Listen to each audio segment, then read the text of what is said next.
Olá pessoal, sejam muito bem-vindos ao canal. Eu sou Júlio Manjate. Hoje vamos resolver o exame de 2021 de Física de ETP, Escola Técnica Profissional. Se você não está inscrito no canal, aproveite este tempo, inscreva-se no canal, ative o sininho de notificações para que você possa sempre receber as notificações de todos os vídeos que eu for a te mandar, de todas as resoluções, e juntos vamos aprender a física. Sem mais delongas, vamos ao exame 2021. Número 1 diz o seguinte: a propriedade geral da matéria em que duas porções não podem ocupar o mesmo lugar ao mesmo tempo chama-se. Para responder essa questão, vamos analisar cada alternativa. Existem propriedades gerais da matéria, que são, neste caso, a divisibilidade, a impenetrabilidade, a compreensibilidade, a inércia e várias outras propriedades. Então, sendo assim, a estabilidade não faz parte das propriedades gerais da matéria. Então, nós podemos eliminar a alternativa A. Vamos para a alternativa B. O que é, então, a divisibilidade? O que podemos saber sobre a divisibilidade é que toda matéria pode ser dividida até chegar a uma partícula muito pequena. Neste caso, essa partícula muito pequena chamada átomo. Então, quando falamos de divisibilidade, é a propriedade que os corpos têm de se dividir. Olha, se você for a pegar o giz, você dividir o giz pela metade, ainda por cima pegar a metade do giz que você dividiu, dividir de novo pela metade, dividir a metade da metade da metade, dividir assim sucessivamente, você vai encontrar uma partícula muito pequena chamada átomo. Então, essa propriedade que os corpos têm de aceitarem ou de se dividirem, essa propriedade chama-se divisibilidade. Nós vamos então à alternativa D. A alternativa D dizem compreensibilidade. O que é então compreensibilidade?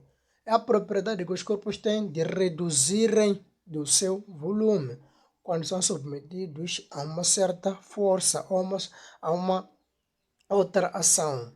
O que isso significa? Mesmo quando você pega, por exemplo,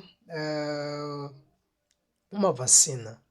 Você pega uma vacina, é só perceber que se você for a pressionar a vacina, o que vai acontecer é que a vacina vai diminuir, ou você vai pressionar, o volume ali vai diminuir.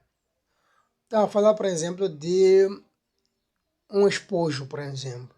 Você leva um espojo, a massa pega a perceber que o espojo vai diminuir do seu volume. Então, isso é compreensibilidade, a propriedade que os corpos têm de reduzirem seu volume quando são pressionados ou quando são submetidos a uma certa força. Então, vamos à alternativa C. Impenetrabilidade. Acho que você já ouviu a máxima que diz: dois corpos não ocupam o mesmo espaço ao mesmo tempo. Acho que também você já falou isso. É verdade. Dois corpos não podem ocupar o mesmo espaço ao mesmo tempo. Por exemplo, quando você está sentado aí ou parado, nenhuma outra pessoa pode sentar e parar ao mesmo tempo contigo. A não ser que você saia e outra pessoa venha sentar. Então, neste caso, a alternativa certa seria a alternativa C, que fala da impenetrabilidade. Ok. Número 2 diz o seguinte: em condições normais, o ponto de ebulição da água é de 100 graus Celsius. Podemos afirmar que esta é uma propriedade. Então, precisamos saber que tipo de propriedade é. Então, existem dois tipos de propriedades. Existem propriedades gerais da matéria, então existem também propriedades específicas da matéria. Então, é só a gente analisar aqui. Alternativa A. Temos compreensibilidade. Compreensibilidade é só a gente perceber que é uma propriedade geral. Então não é necessário terem dividido isso aqui. Impenetrável também é a mesma coisa. Então podemos eliminar compreensibilidade com impenetrabilidade. Ficaremos com propriedade específica, propriedade geral. Então, o que é uma propriedade geral? Propriedade geral é aquela que nos permite ou nós usamos para identificar um elemento. Neste caso, elementos que não se repetem em uma outra substância. Estamos a dizer que essa propriedade específica não se repete em nenhuma outra substância. Só perceber o próprio nome específica significa é uma coisa específica ou uma coisa que como posso dizer, só é para uma dada substância. Por exemplo, o ponto de fusão. O ponto de fusão só se aplica a um líquido, ou seja, a água. Por exemplo, o ponto de ebulição. O ponto de ebulição só se aplica a uma coisa apenas, a uma única substância, que é neste caso a água.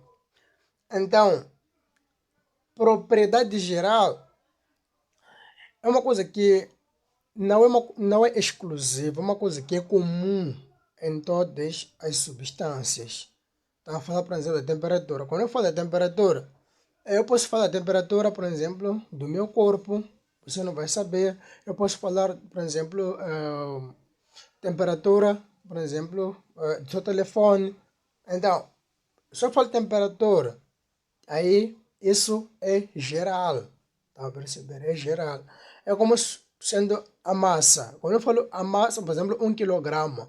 Quando eu digo 1 quilograma, você não pode perceber se eu estou a falar do que. Então, quando eu já explico o que, estou a especificar propriedade específica. Mas quando eu falo apenas 1 quilograma, aí essa propriedade está a falar que é geral. Por exemplo, volume, a cor, outras coisas. Então, aqui, sem mais delongas, a alternativa certa seria a alternativa B, que é, podemos afirmar que essa propriedade é podemos afirmar que esta é uma propriedade específica. Vamos lá. Número 3. O que diz número 3? Quando uma substância apresenta volume constante e forma variável, ele está no estado. Então, eu quero saber aqui. Imagina uma substância que tem um volume constante e tem uma forma variável. Então, querem saber se é líquido, é sólido, é gasoso ou cristalino. Vamos lá ser direto quanto à questão. Se você leva, por exemplo, a água, um líquido, você leva a água, por exemplo, 1 litro de água, você coloca num copo. É claro que aquela água ali vai ter a mesma quantidade, mas a forma vai ser diferente. A água vai tender a se adaptar à forma do objeto. Por exemplo, você leva a mesma água, coloca, por exemplo, numa tigela. Aquela água vai tender a se adaptar ao que? Ao recipiente no qual foi colocado. Então, aqui a alternativa certa será a alternativa A, que é líquido. Então, não pode ser sólido. Sólido tem uma forma constante. Uma forma constante, volume constante. Então, não pode ser. Então, cristalino também é sólido. Então, vamos para a alternativa, ou número 4. Número 3, alternativa A. Número 4. Um aluno está de viagem numa chimbombo que se desloca em linha reta. Neste contexto, pode-se dizer que o aluno está em repouso em relação... Não, para a gente compreender isso, precisamos saber o que é, ou quando que se diz que um corpo está em repouso, quando que se diz que um corpo está em movimento. Então, é proibido se dizer, ou você dizer assim, eu estou em repouso, ou dizer assim, eu estou em movimento, tem que ter um ponto referencial ou um ponto de referência. Então, neste nosso caso,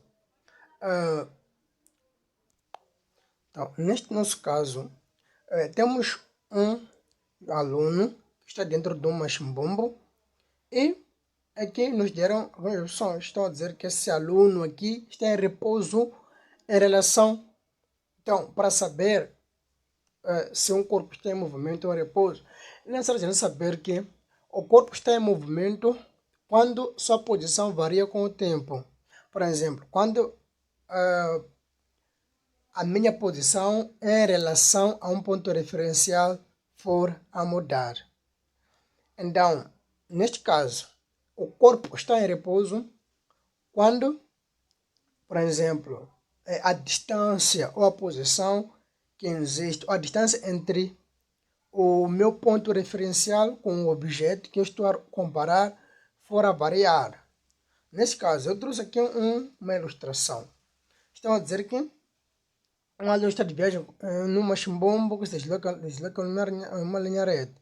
Neste contexto, pode-se dizer que este aluno está em repouso em relação a este aluno que está nesse machimbombo. Ok? Está nesse machimbombo aqui. Uma das alternativas. Está nesse machimbombo aqui. Então, está nesse machimbombo aqui. Se a distância entre o aluno em relação a um ponto referencial qualquer for constante, for a mesma, este jovem aqui estará em repouso. Mas se for a variar, este jovem aqui estará em movimento, ou não pode estar em repouso. Vamos analisar. As árvores estão em repouso em relação às árvores dos passeios.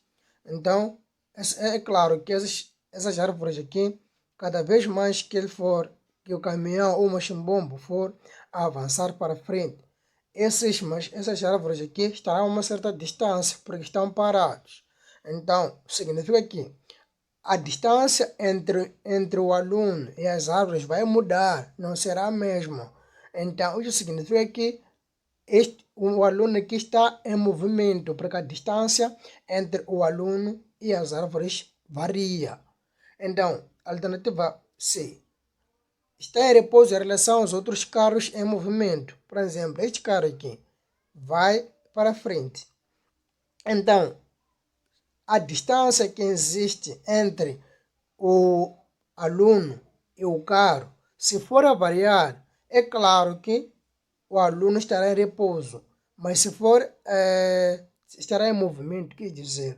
Mas se o carro estar a uma certa distância constante, significa que o aluno está em repouso.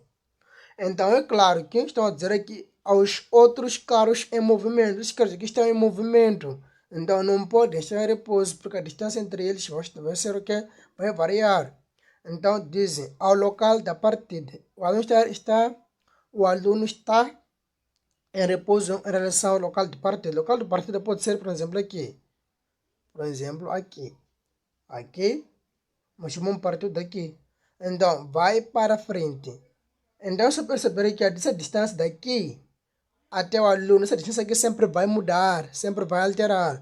Logo, este aqui estará em movimento em relação ao ponto de partida. Por quê? Porque a distância vai alterar. Alternativa B. O aluno está em repouso em relação ao machimbombo em que se encontra. O aluno está aqui. Em relação ao machimbombo em que se encontra, será que a distância varia? Não, a distância não vai variar. A distância, se ele está sentado aqui, por exemplo, é claro que acontece o que acontecer. A distância entre o carro ou machimbombo e o aluno sempre vai ser a mesma. Nunca vai alterar. Então, aqui ficam os conceitos básicos. Está em movimento quando a distância entre um ponto referencial e o corpo que eu estou comparando é igual. Está em movimento quando a posição for a variar. É igual quando, quer dizer, está em repouso quando a distância for a mesma. Vamos lá. Número 5 diz o seguinte. Um automóvel em movimento retilíneo uniforme gasta meia hora para percorrer 54 quilômetros. Qual é, em metros por segundo, a velocidade do automóvel? Então, estão a dizer que esse carro, ou esse automóvel, gasta meia hora. Meia hora corresponde a 30 minutos. Então, dizem, para percorrer 54 quilômetros, isso é a distância. Querem a velocidade em metros por segundo. Se nós podemos transformar o tempo para segundos, temos que transformar também a distância para metros. Sem mais delongas, se você quer transformar o tempo para segundos, é só multiplicar este valor que você tem por 60 segundos. Então, aqui nós teremos 6 vezes 3, vai ser o que? 18. Então, teremos 0 segundos. Então, vamos ter o que? A distância. A distância de estar aqui em metros. Então, significa que vai ser, vamos multiplicar esse valor aqui por 1000. Então, milímetros. Então, teremos 54 mil metros. Querem o quê? Querem a velocidade. A fórmula. Nós temos o quê? O metros aqui. É só percebermos bem. Podemos ter a fórmula por meio dos dados. Querem a velocidade em metros por segundo. Então, se percebemos bem, significa que velocidade, é a fórmula. Velocidade é igual a metros. O que é? É a distância, que é dada em metros. Significa que vai ser aqui a distância. Sobre, isso quer dizer sobre o tempo. Então, escreveram aqui segundos. Segundos quer dizer o tempo. Então, vamos escrever aqui o tempo. Velocidade vai ser igual à distância, que é de 54 mil metros, sobre o tempo, 1800 segundos. Velocidade tem de ser igual a 0,000. Isto aqui vai nos dar 30 metros por segundo. Então, aqui, número 5 termina aqui. Número 6 diz o seguinte. A unidade da velocidade no instante internacional, a unidade da velocidade no sistema internacional de unidades é a velocidade. Sem mais delongas, é só percebermos que o metros por segundo ao quadrado é a aceleração. O quilômetros por hora não é. Então, quilômetros por segundo também não é.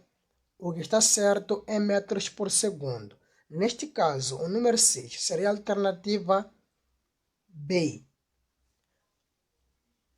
Então, vamos lá. Analisar número 7. O número 7 nos diz: o gráfico representa o movimento de um ciclista. Este movimento classifica-se em movimento retilíneo. Aqui escreveram movimento retilíneo uniformemente circular, uniformemente retardado, uniformemente acelerado, uniformemente variado. O que nós podemos ter em conta é só analisarmos a velocidade. A velocidade aqui, essa percebemos que a velocidade aqui varia. Então, varia em função do tempo. Então, a pergunta que temos que nos fazer é: essa velocidade aqui está aumentando ou está diminuindo? Então, assim, já que é 20, 40, 60, sucessivamente, está aumentando. Logo, não pode ser retardado. Então, se for retardado, se fosse, por exemplo, se estivesse diminuindo, neste caso, se estivesse diminuindo, por exemplo, aqui fosse 60, aqui fosse 40, aqui fosse 20, tipo, está diminuindo com o passar do tempo, com o decorrer do tempo. Então, a alternativa certa aqui seria a alternativa C, movimento uniformemente acelerado, está aumentando a velocidade. Quando a velocidade é constante, temos apenas um movimento retilíneo uniforme. Mas quando a velocidade varia, temos movimento variado. Neste caso, temos movimento retardado, ou temos movimento retilíneo uniformemente retardado e movimento retilíneo uniformemente acelerado. Neste caso, é a alternativa C. Por quê? Porque a velocidade está aumentando. Se estivesse diminuindo, como é que seria? Seria retardado. Certo. Então, vamos para o número 8.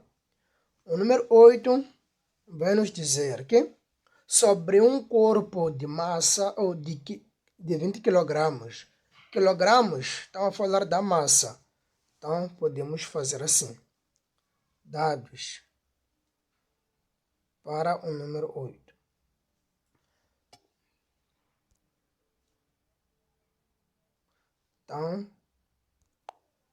Então aqui extraí os dados do exercício número 8, em que temos a massa sobre um corpo de massa atua força que lhe faz atingir uma aceleração. Qual é em newtons o valor da força? Então, para a gente calcular esse exercício, é necessário a gente se lembrar da segunda lei de Newton. Newton, antigamente, ou desde antes, ele já dizia força igual a massa vezes a aceleração. Então, isso aqui seria a fórmula e a resolução. Força vai ser igual a massa é de 20 vezes a aceleração é 4. Então, força vai ser igual a 80 newtons. Então, vamos lá. Número 9. Número 9. Deixa eu extrair os dados. Então, número 9. Extrair aqui os dados em que temos a força. Relendo o exercício, diz: no mercado, um rapaz com uma força de 18 newtons empurra uma carrinha com uma massa total de 9 kg. Qual é em metros por segundo quadrado a aceleração da carrinha? Então, isso a gente aplicar a segunda lei de Newton, que diz que força vai ser igual a massa vezes a aceleração. Mas o que eles querem aqui? Querem a aceleração. Vou fazer isso. Massa vezes a aceleração é igual ao que? A força. É de passar. O que eu quero é a aceleração. Então, eu escrever aceleração é igual a força. Massa vai passar para outro número, vai dividir. Visto que está a multiplicar. Então, vamos para a resolução. Na resolução, nós teremos a aceleração vai ser igual a força é 18 sobre a massa 9. A aceleração vai ser igual a 2 metros por segundo quadrado. Isso seria a alternativa D. Está aqui. Então, número 10 diz o seguinte. Aplica-se sobre um objeto metálico uma força de 100 newtons. Eu vou escrever aqui, uma força de 100 newtons. Que lhe faz deslocar, desloca-se. Vou dizer assim, deslocamento vai ser igual a 6 metros em meio minuto. Meio minuto, vamos dizer assim. Tempo. Meio minuto é uma coisa que escrever 30 segundos. Pois não. O trabalho e a potência realizado por esta força são respectivamente iguais. Querem o trabalho e a potência. A gente vai fazer o que? Achar aqui os dados. Isto aqui é o número 10. Então, o trabalho, eu não sei primeiro, vamos ver o trabalho, né? Primeiro, o trabalho. O trabalho. A condição para que se realize um trabalho é necessário que se exerça uma certa força sobre um corpo e esse corpo se desloque. Sem que isso ocorra, não há nenhum trabalho. Ninguém exerceu trabalho se não exerceu. Ninguém fez trabalho se não exerceu uma certa força sobre um corpo e esse corpo se desloque.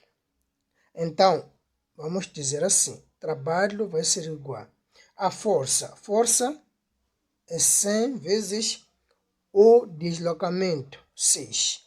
Trabalho vai ser igual a 600 joules. Vamos a isso. Querem o que? A potência agora. a potência. É necessário a gente perceber. Outra fórmula do trabalho, de trabalho vai ser igual à potência vezes a variação do tempo. Então, potência seria igual ao trabalho sobre a variação do tempo. Então, potência vai ser igual ao trabalho 600 sobre a variação do tempo, 30. Então, trabalho vai ser igual. Isto aqui com isto aqui. Então, aqui nós teremos o 20. Então, 20 watts. Então, seria a alternativa B. E aqui é assinalado. O número 11. O número 11 é o princípio de conservação de energia mecânica. Então, o princípio de energia mecânica, para que haja conservação de energia mecânica, é necessário que haja o somatório de energia cinética com energia potencial, sem mais delongas. Essa é a alternativa C. O número 12 diz o seguinte. Diz que um termômetro graduado na escala Kelvin indica 273 kelvins. Na escala Celsius, este valor corresponde a...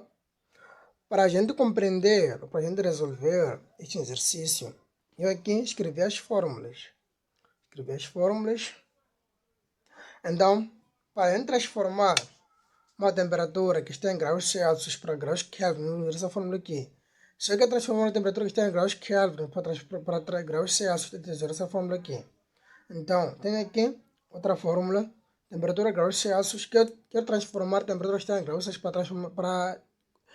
para temperaturas graus Fahrenheit, eu tenho que usar essa fórmula aqui, ou esta aqui. Então, sendo assim, nós podemos usar essa fórmula aqui. Temos temperatura em graus Celsius, em graus Kelvin, queremos transformar para graus Celsius. Então, vamos usar essa fórmula aqui. Então, vamos lá. Nos deram aqui temperatura em graus Kelvin, que é 273. Então, vamos dizer temperatura graus Celsius vai ser igual. Temperatura de graus Kelvin 273. Vamos escrever aqui. 273 menos 273 é qual? Esta aqui da fórmula. Temperatura graus Celsius vai ser igual a 0. Os números aqui são simétricos, logo a alternativa seria a alternativa A. Então, aqui, número 3 é teoria, vamos dizer assim.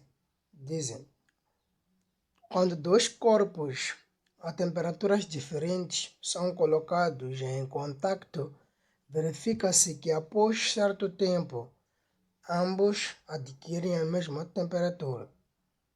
Adquirem a mesma velocidade, ou mesma temperatura, ou aceleração, ou distância. Por exemplo, você chega, por exemplo, no tempo de inverno, você chega, pega, por exemplo, um ferro. Um ferro vai parecer muito frio. Aquele ferro vai parecer muito frio. Mas depois de um tempo, você vai perceber que você não vai sentir aquela frieza.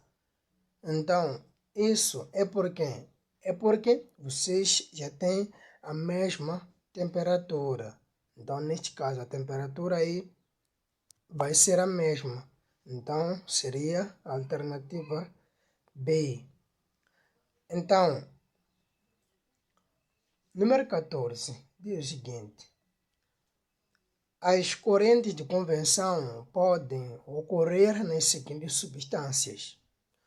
Então, sem mais delongas, que as correntes de convecção ocorrem nos líquidos e não nos metais. Vamos dar um exemplo concreto. A água, por exemplo. Quando você pega água e ferve, o que vai acontecer? A água mais fria tem mais densidade, entre aspas, diria, tem mais peso. Então, a água que está embaixo, quando submetido a quando está a uma certa temperatura, eles perdem a densidade, então eles tendem a voltar aí para cima. Então a água que está em cima, já que está mais pesada, vai tender a descer para baixo. Então haver já esse círculo, essa trajetória aí, por dizer assim, esse círculo, não é, da água, haver já as correntes aí da água subir, descer, aqui é mais densa, vai para cima, vai para baixo, aqui é menos densa, vai para cima, sucessivamente. Então, isso vai ocorrer nos líquidos. Então, o ferro não pode, isso não pode ocorrer no ferro, porque ferro é um metal. No ar, o ar também é um gás. Então, sobre cobre é metal, a água também, a água é líquida, não é? A água é líquida, mas já que está aqui com cobre, não pode ser. Água e óleo, sim, isso aqui seria a alternativa certa. As correntes de convecção ocorrem na água e no óleo. Então, o número 15 diz o seguinte: para levantar uma pedra de 5.000 newtons, emprega-se uma alavanca de 1,50 metros. Então, toda essa alavanca aqui, dizem que mede, essa distância mede 1,50 metros, certo? O ponto de aplicação da força resistente é este aqui. Então, tipo, o peso do corpo e o ponto de apoio distam. Então, dizem que daqui até aqui temos uma certa distância. Dizem que de 0,30, que é neste caso o braço resistente. A força necessária que se deve aplicar na extremidade da alavanca para erguer a pedra é de... Não querem saber essa força aqui. Eu he de parar daqui e de exercer uma certa força. Quero levantar essa pedra aqui. Eu de levantar essa pedra aqui, né, de exercer uma certa força aqui para baixo, não é? Então, isso aqui também vai exercer uma certa força. Então, isso aqui seria a força potente. Então, o que é necessário? O que eu tenho que saber eu? É necessário calcular aqui os momentos. Então, é necessário conhecer os momentos. Por exemplo, o momento daqui, por exemplo, o momento dessas forças. As forças que atuam, esta aqui, não é? Então, força resistente e momento da força potente. Então, é o que eu tenho que saber. Mas eu tenho que saber que momento é igual a força vezes o deslocamento à distância. Do meu ponto de fulcro até onde atua a força. Então, do meu ponto de fulcro, quer dizer, do meu ponto de fulcro até onde atua a força, eu tenho uma certa força. Esta aqui, que é a força resistente, vezes a distância daqui, ou do meu ponto de fulcro até onde atua a força, é esta aqui. Então, este aqui se chamaria de braço resistente. Então, aqui tem o seguinte: se daqui até aqui é 1,5, então daqui até aqui é 0,30, eu posso fazer, se perguntar a distância daqui, do ponto do fulcro até onde estou essa força aqui, eu só posso fazer o seguinte: 1,50 menos 0,30. Então, daqui até aqui, eu terei 1,5, 1,2 metros. Então, daqui até aqui é 1,2 metros. Então, eu tenho uma certa força que atua aqui, que é força potente vezes o braço. Será daqui até aqui, que é o braço potente.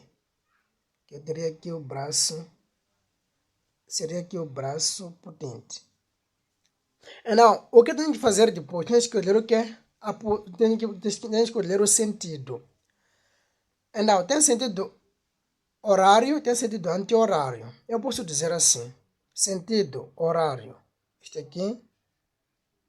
Eu posso dizer sentido anti-horário, este aqui. Neste caso, eu vou escolher o sentido anti-horário. Sentido anti-horário é este daqui.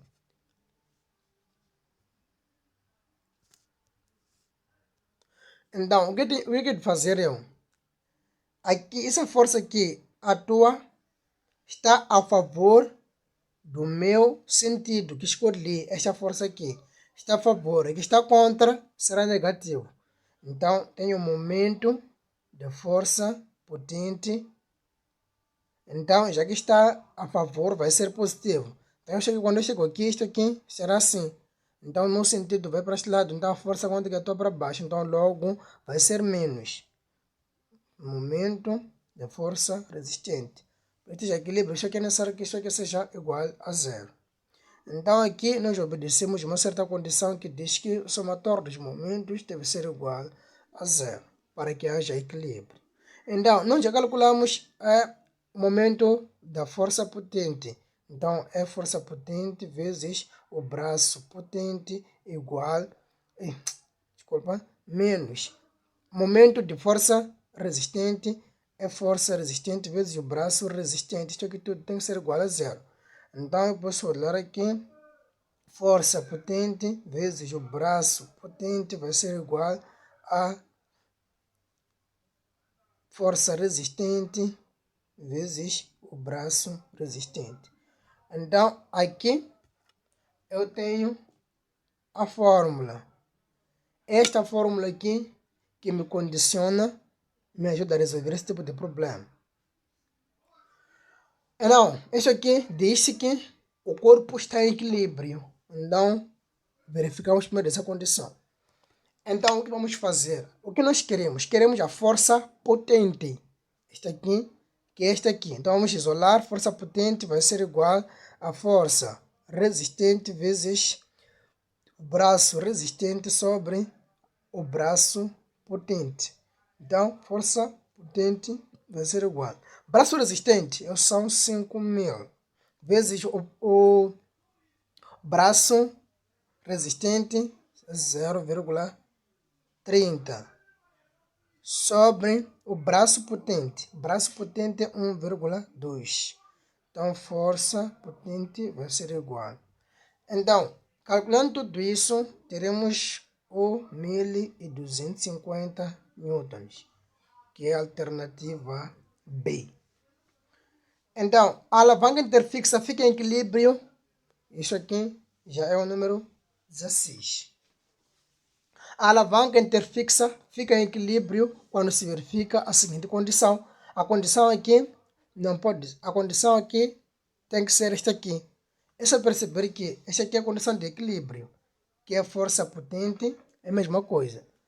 Tenho aqui a força potente, que é esta aqui, força resistente, vezes o braço resistente, que é isto aqui, igual a força potente vezes o braço potente. Então, é a mesma coisa. Então, esta condição é a condição de equilíbrio, que é isto aqui. Então, vamos lá. Número 17. Número 17 diz o seguinte. São exemplos de máquinas simples. Então, o que são máquinas simples? Máquinas simples são instrumentos ou objetos que nós usamos para realizar as nossas tarefas do dia a dia. Então, neste caso aqui, nós usamos abre-latas, nós usamos martelo e tesoura. São objetos simples que facilitam-nos na realização de um trabalho. Então, aqui a alternativa certa seria a alternativa A. Nós aqui de pinça, de bicicleta, já está mais. 18. O sistema que permite que as pessoas no chão pendurem o objeto muito acima do seu alcance denomina-se. Então aqui seria a alternativa D. A alternativa D são roldanas.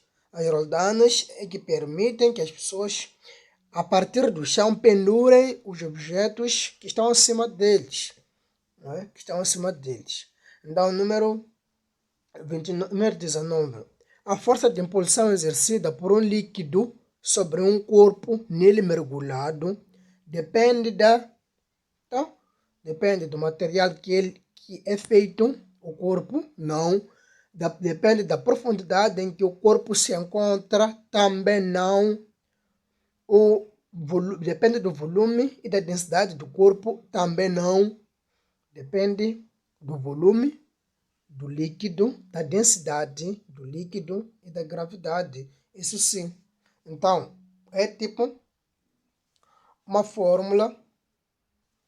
Então, é esta fórmula aqui que diz que impulso é igual ao volume do líquido vezes a densidade vezes a aceleração de gravidade.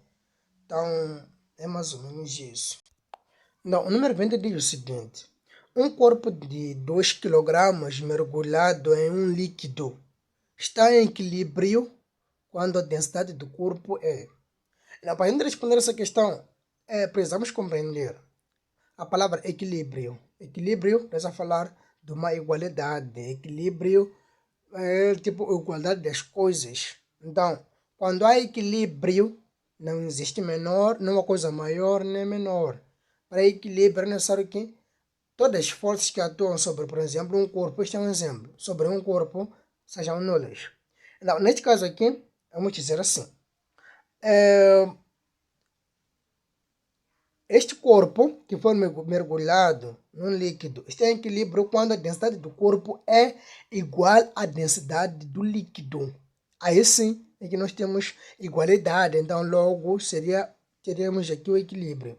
Número 21 diz o seguinte: um corpo completamente imerso num líquido em equilíbrio recebe um impulso sempre igual, ok? Sempre igual. Então, aqui, vamos responder. Temos aqui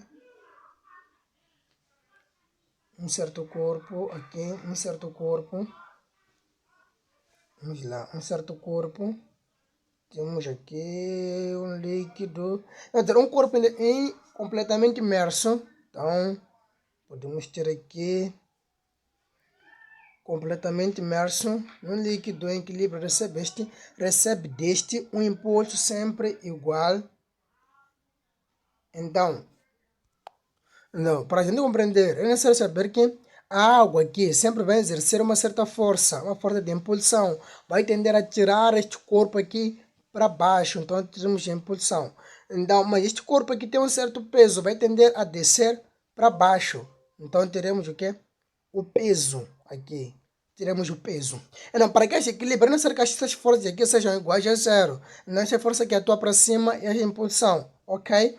Então, a que atua para baixo, já que esta que atua para cima é positiva, a que atua para baixo vai ser negativa, então seria menos peso. Isso aqui tem que ser igual a zero. Então, impulsão tem que ser igual ao quê? Ao peso. Então, vamos lá ler a questão, vamos responder agora. Um corpo completamente imerso num líquido em equilíbrio recebe deste um impulso sempre igual ao seu peso. Então, aqui. Então, esta aqui foi a primeira parte da resolução do exame. Então, se você gostou, inscreva-se no canal. Coloque o seu gostei, né? Dê o seu melhor, ajude-me a crescer. Então, para que eu possa também fazer mais vídeos motivado por ti, comente, reaja, faça qualquer coisa, que isso vai ser importante para mim. Então, muito obrigado pela vossa atenção.